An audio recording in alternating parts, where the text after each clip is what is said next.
이번 코너는 취재 파일입니다. 관심사가 큰 경제 이슈를 하나 골라 심층적으로 파헤쳐봅니다.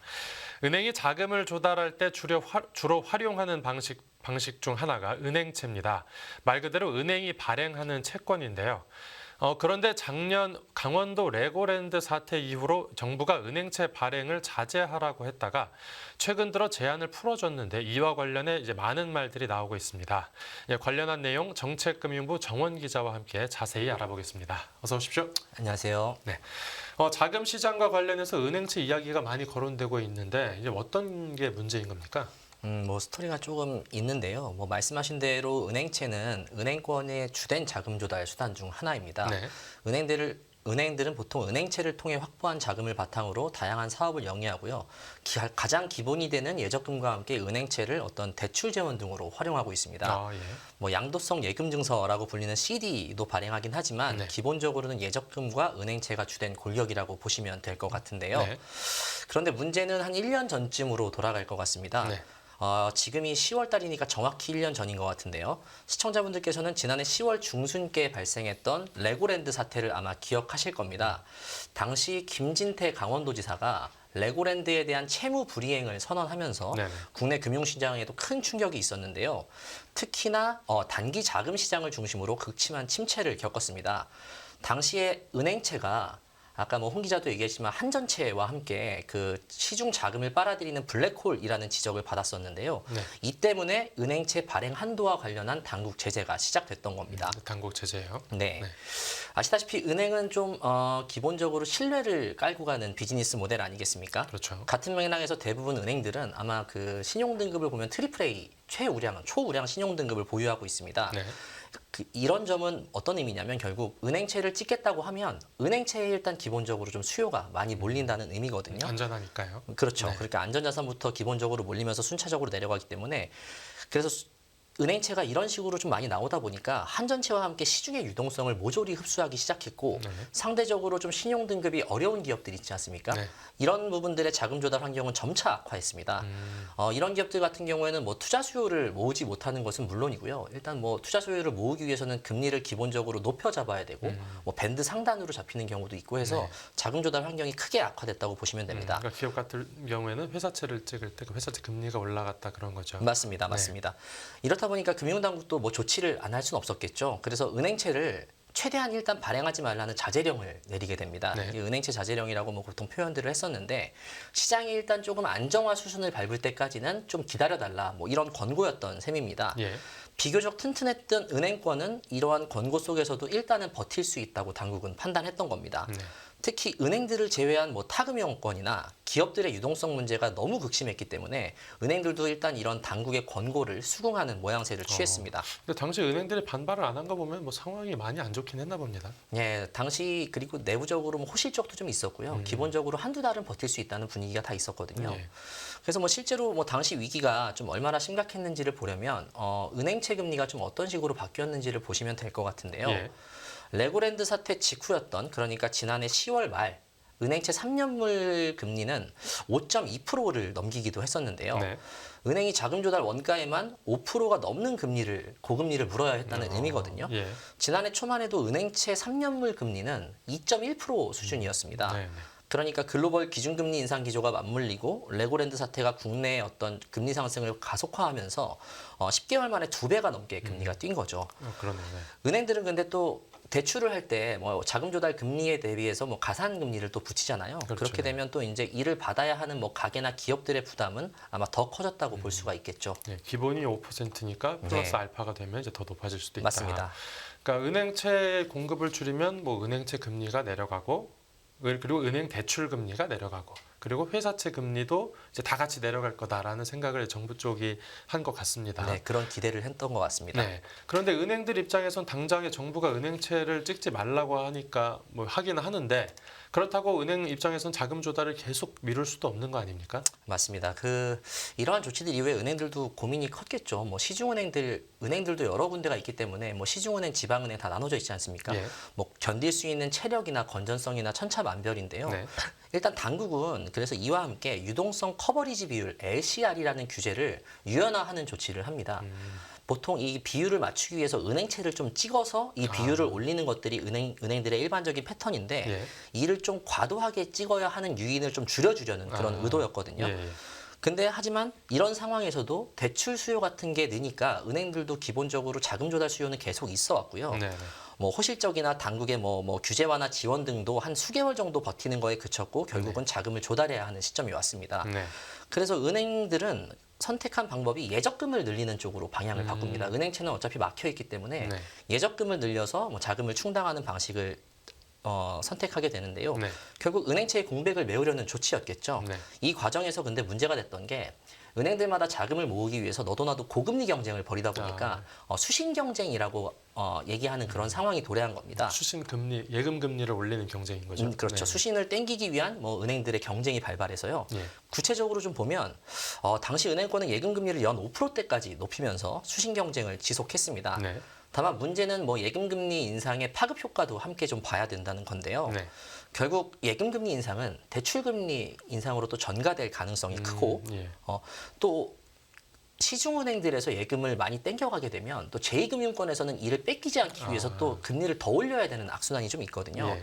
그래서 실제로 제2금융권에서는 6, 7%대에 이르는 특판을 대거 팔기 시작했고요. 특판 본것 같습니다. 맞습니다. 그래서 이렇다 보니 시장이 경쟁 과열로 가고 있다라는 게 당시 당국의 판단이었고요. 네. 실제로 국내에서도 또 위험자산에서 안전자산으로 은행 예금 같은 경우는 뭐 대표적인 안전자산 아니겠습니까? 네. 그쪽으로 시중 자금이 빠져나가는 머니무브 현상 같은 것들도 심화하게 됐습니다. 이게 금융당국은 다시 개입을 또 결정하게 되는데요. 네. 은행채 발행 자제 권고에 이어서 이번에는 수신 경쟁 자제령을 또 내리게 된 겁니다. 이것도 하지 마라. 뭐 은행채도 찍지 마라. 예금 금리 경쟁도 하지 마라. 맞습니다. 이러면 은행들이 자금을 마련할 수가 있습니까? 그러니까 당연히 이에 대한 좀 대책을 좀 주면서 이런 가이드를 줬어야 했겠죠. 그래서 일단 당국에서 생각한 거는 작년 10월 중순부터 2달 정도는 은행채 발행을 아예 못했었거든요. 네. 그러니까 2달 정도 시중은행이 찍은 은행채가 전혀 없었는데 수신 경쟁까지 하지 말라고 말하면서 당국은 은행채 발행 제한을 만기 도래 물량 범위 내에서 하는 거는 일단 허용을 해주기로 합니다. 예. 뭐 만기 도래 물량이 은행마다 어떤 식으로 관리되는지는 뭐 감이 안 오실 수도 있을 것 같은데요. 제가 뭐 한번 찾아보니까 네. 주요 시중은행별로 올해 만기 도래를 맞는 은행채 규모를 보니까 각각 한 15조 안팎 정도가 됩니다. 그러니까 꽤 많은 거 아닙니까? 5대 시중은행으로 따지면 70조가 넘는 금액이고요. 예. 은행권 전체로 봐도 한 200조 정도가 넘는 금액이거든요. 예. 근데 뭐 당국 가이드에 따르면 만기 물량 범위 내에서는 발행이 허용되니까 뭐 200조까지는 뭐 계산상으로는 일단 발행이 가능해진 상황인 거죠. 그러니까 네네. 일단 수신 경쟁도 조금 멈출 수 있는, 숨을 돌릴 수 있는 타이밍이 된 겁니다. 네네네. 그러나 뭐 아시겠지만 정책이라는 게 뭐 여기 누르면 저기 나르고 뭐 풍선 효과가 좀 있기 마련인데요. 예. 수신 경쟁 자제령을 내린 당국 입장에서는 아까 말씀드렸듯이 좀 대안을 제시해줄 필요가 같이 있었던 거고요. 은행권도 그걸 요구했고요. 그래서 당시 상황에선 그러나 수신 경쟁을 자제하는 쪽이 은행채를 억제하는 것보다는 부작용이 덜하다고 판단했기 때문에 이러한 조치를 낸 겁니다. 예. 실제로 가이드라인이 완화하면서 뭐 우리은행이나 신한은행은 곧바로 은행채를 찍는 조치를 취하기도 했습니다. 한마디로 예전에 찍어놨던 은행채 만기가 만약 돌아오면 이걸 새 은행채로 돌려막는 것까지는 이제 허용을 해준다 이런 맞습니다. 건데, 네. 그래서 결국 그 이후에는 어떻게 됐습니까? 그 이유를 보면 뭐 만기 도래 물량 범위대로 유지를 했냐라고 하면 기본적으로 앞단에 2달 정도 발행을 못한 건이 있기 때문에 네. 매달 만기 도래 물량이라고 해도 연간으로 보면은 기본적으로 모자라는 상황이었거든요. 네. 그래서 점차적으로 좀 개선해 줄 것을 계속 요구했고 금융당국 또한 점진적으로 이를 완화하는 방향으로 정책을 폈습니다. 네. 12월 중순께부터 차환 불량 범위 내에서 발행이 허용됐다고 말씀드렸는데 네. 이러한 기조가 올해 2월까지 이어졌고요. 네. 만기 물량 이상으로 발행을 허용한 시점은 올해 3월부터입니다. 올해 3월부터는 발행 한도를 좀 더 확대해서 매달 만기 물량 대비 125% 이내에서 자율적으로 발행하는 것을 허용해 줍니다. 예. 그런데 매달이라는 제한을 뒀던 이유도 좀 아시면 좋을 것 같은데요. 네. 기본적으로 채권 시장이 은행채가 주는 충격이 아직도 크다고 좀 민감한 상황이기 때문에 네. 분기별 혹은 연간으로 관리하게 될 경우에는 특정 좋은 시점에 은행채들이 쏟아져 나올 가능성이 좀 있었잖아요. 예. 그렇기 때문에 이거를 매달로 분산해서 최대한 좀 고르게 가져갈 수 있게끔 했던 거거든요. 네. 기본적으로 당국은 뭐 은행채 물량 때문에 자금시장 금리에 왜곡이 오는 것을 굉장히 경계하기 때문에 이런 조치가 나왔다고 생각하시면 될 것 같습니다. 그리고 이제 7월 들어서는 이제 2분기도 쭉 이렇게 가다가 7월 들어서는 상황이 조금 더 호전됐다는 판단 하에 금융당국은 추가로 가이드라인 완화를 결정합니다. 네. 한도는 125% 그대로 유지했지만 매월 기준으로 관리했던 것을 이번에는 분기별로 넓혀준 겁니다.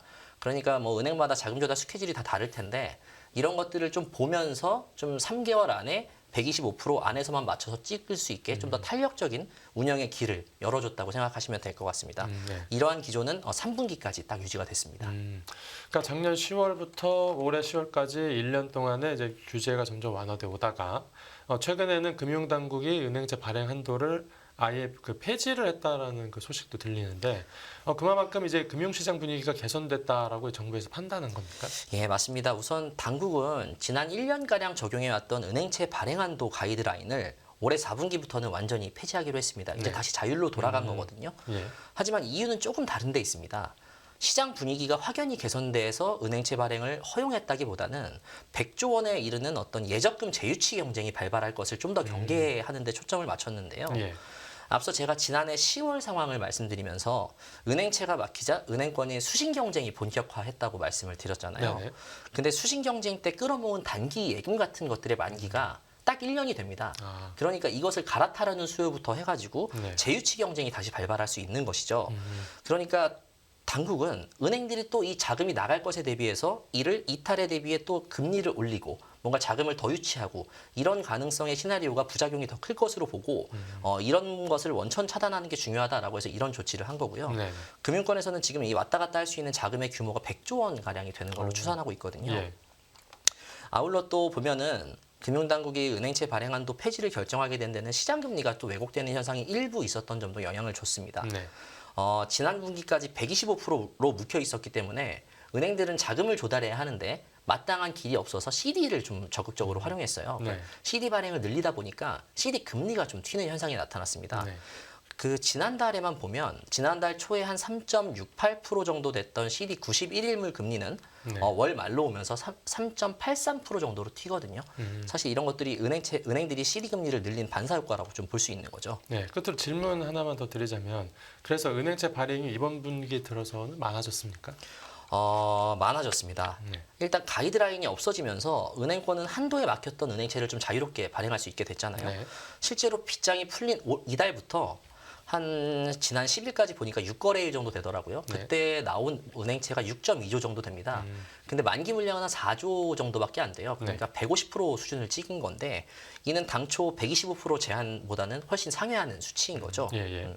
은행채와 관련된 이야기 오늘 취재 파일에서 정원 기자와 함께 들어봤습니다. 오늘 취재 파일 여기서 마무리하겠습니다. 잘 들었습니다. 감사합니다. 네.